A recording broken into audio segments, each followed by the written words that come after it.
ആത്മീയ സമൂഹം ഒരുപാട് ആശയക്കുഴപ്പങ്ങളുടെ നടുവിൽ ആണെന്ന് മനസ്സിലാക്കുന്നു. യഥാർത്ഥ ആത്മീയത എന്താണെന്ന് പലർക്കും തിരിച്ചറിയുവാൻ പോലും പറ്റുന്നില്ല.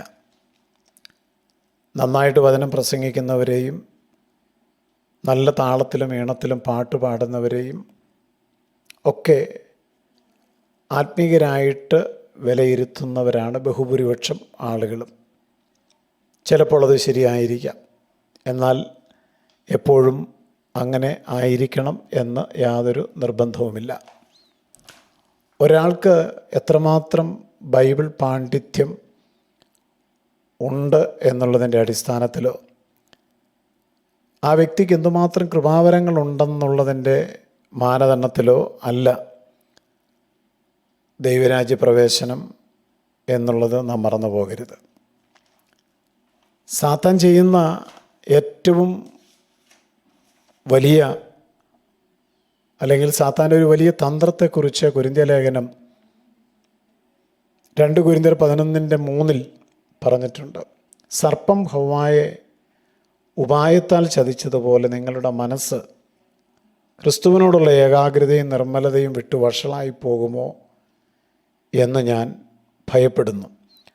മറ്റൊരു വേദഭാഗത്ത് ഇങ്ങനെ പറഞ്ഞിരിക്കുന്നു, സാത്താൻ താനും വെളിച്ചദൂതൻ്റെ വേഷം ധരിക്കുന്നുവല്ലോ. ആകയാൽ അവൻ്റെ ശുശ്രൂഷക്കാർ നീതിയുടെ ശുശ്രൂഷക്കാരുടെ വേഷം ധരിച്ചാൽ അതിശയം അല്ല.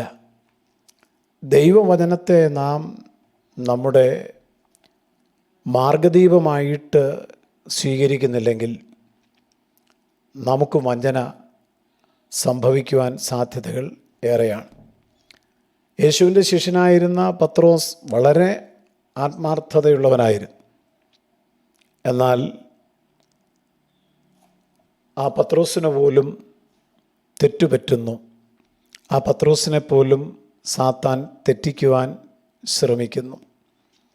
യേശുവിന് തെറ്റായ വഴി ഉപദേശിച്ചു കൊടുക്കുന്ന കാര്യത്തിൽ സാത്താൻ്റെ വ്യക്തമായിട്ട് പത്രോസ് മാറുകയാണ്. മത്തായി സുവിശേഷം 16-ാം അധ്യായം 21, 22, 23 വാക്യങ്ങളിൽ യേശു പറഞ്ഞത് പ്രത്യേകം നാം ശ്രദ്ധിക്കണം. നീ ദൈവത്തിൻ്റെതല്ല കരുതുന്നത് മനുഷ്യരുടേതാണ്. ക്രൂശിനെപ്പറ്റി ശിഷ്യന്മാരോട് യേശു വളരെ വിസ്തരിച്ച് സംസാരിച്ചിരുന്നു. എന്നാൽ അത് ദൈവത്തിൻ്റെ വഴിയാണെന്ന് ഗ്രഹിക്കുവാൻ അവർക്ക് സാധിച്ചിരുന്നില്ല. കാരണം യേശുവിൻ്റെ ശിഷ്യന്മാർ എല്ലാവരും യഹൂദ പശ്ചാത്തലത്തിലുള്ളവരായിരുന്നു. ദൈവജനത്തിന് ഐശ്വര്യവും ആരോഗ്യവും സന്താനവും സമ്പത്തും അനേക ഭൗതിക അനുഗ്രഹങ്ങളും വാഗ്ദാനം ചെയ്തിരുന്ന ഒരു പഴയ നിയമ സുവിശേഷത്തിലാണ് അവർ അവരുടെ ജീവിതം മുഴുവൻ കഴിച്ചുകൂട്ടിയിരുന്നത്, ഇടപഴകിയിരുന്നത്. ഈ പഴയ നിയമ സുവിശേഷത്തിന് നേരെ ഘടകവിരുദ്ധമായിരുന്നു കഷ്ടത അനുഭവിക്കുന്നതും ക്രൂശിൽ മരിക്കുന്നതുമായ കാര്യങ്ങളൊക്കെ. വ്യക്തിപരമായ അനുഗ്രഹങ്ങൾ, ഭൗതികമായ ഉയർച്ചകൾ എന്നിവയിൽ അധിഷ്ഠിതമായിരുന്നു പഴയ നിയമം. എന്നാൽ പുതിയ നിയമ സുവിശേഷം അല്ലെങ്കിൽ യേശുക്രിസ്തുവിൻ്റെ ഉപദേശം ഇതിന് വിഭിന്നമായി നമുക്ക് കാണാം. ആത്മീയ അനുഗ്രഹങ്ങളും സ്വർഗീയ കാര്യങ്ങളും അതിനെ കേന്ദ്രീകരിച്ചുകൊണ്ടുള്ള ഉപദേശങ്ങളായിരുന്നു കർത്താവായ യേശുക്രിസ്തുവിൻ്റേത്. പത്രോസ് യേശുവിന് തെറ്റായ ഒരു വഴി പറഞ്ഞു കൊടുത്തപ്പോൾ പത്രോസിനെ കർത്താവ് ശാസിച്ചു. സാത്താനെ, എന്നെ വിട്ടു പോവുക, നീ എനിക്കൊരു തടസ്സമാണ്. നീ ദൈവത്തിൻ്റെ താല്പര്യങ്ങളിലല്ല മനുഷ്യൻ്റെ താല്പര്യങ്ങളിലാണ് മനസ്സ് വച്ചിരിക്കുന്നത് എന്ന് പറയുന്നു. വാസ്തവത്തിൽ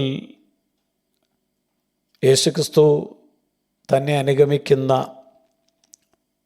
എല്ലാവരിൽ നിന്നും പ്രതീക്ഷിക്കുന്നത് പാപത്തിൻ്റെ മേൽ ജയം പ്രാപിച്ച്, മോചനം പ്രാപിച്ച്, അതായത് നമ്മുടെ ഹൃദയത്തിൽ കുടികൊള്ളുന്ന കോപം,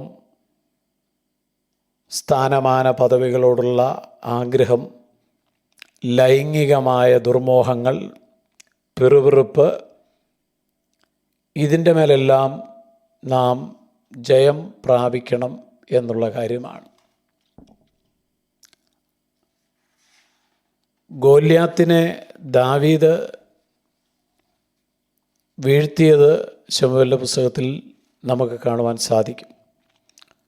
ഗോല്യാത്തിനെ പോലെ അനേകം മല്ലന്മാർ നമ്മുടെ ജഡത്തിൽ വസിക്കുന്നുണ്ട്. അത് പാപമാകുന്ന, ജഡമോഹങ്ങളാകുന്ന, കൺമോഹങ്ങളാകുന്ന, ജീവനത്തിൻ്റെ പ്രതാപങ്ങളാകുന്ന മല്ലന്മാരാണ്. ദാവീദിനെ ദൈവം അഭിഷേകം ചെയ്തു. ആ അഭിഷേകത്തിൻ്റെ നിറവിലാണ് ഗോല്യാത്ത് എന്ന മല്ലനെ ദാവീദ് തകർത്തത്.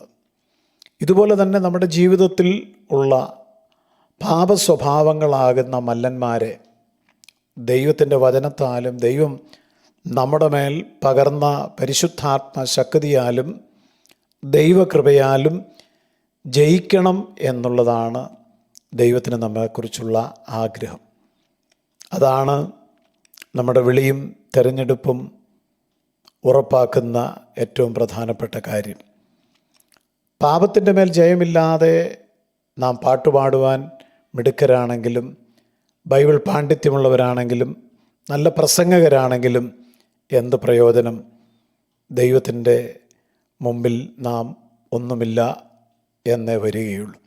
അതുകൊണ്ട് നമുക്ക് ആത്മീയരായി പാപത്തെ ജയിച്ച് ദൈവത്തിൻ്റെ ദാസന്മാരായി ജീവിപ്പാൻ സമർപ്പിക്കാം. കർത്താവേ, അങ്ങയുടെ നല്ല വചനങ്ങൾക്കായി സ്തോത്രം. ഞങ്ങളുടെ ജഡത്തിൽ വസിക്കുന്ന പാപമാകുന്ന മല്ലന്മാരെ വീഴ്ത്തുവാനുള്ള ദൈവകൃപ എല്ലാവർക്കും നൽകണമേ. ക്രിസ്തുയേശുവിൻ നാമത്തിൽ തന്നെ ആമേൻ.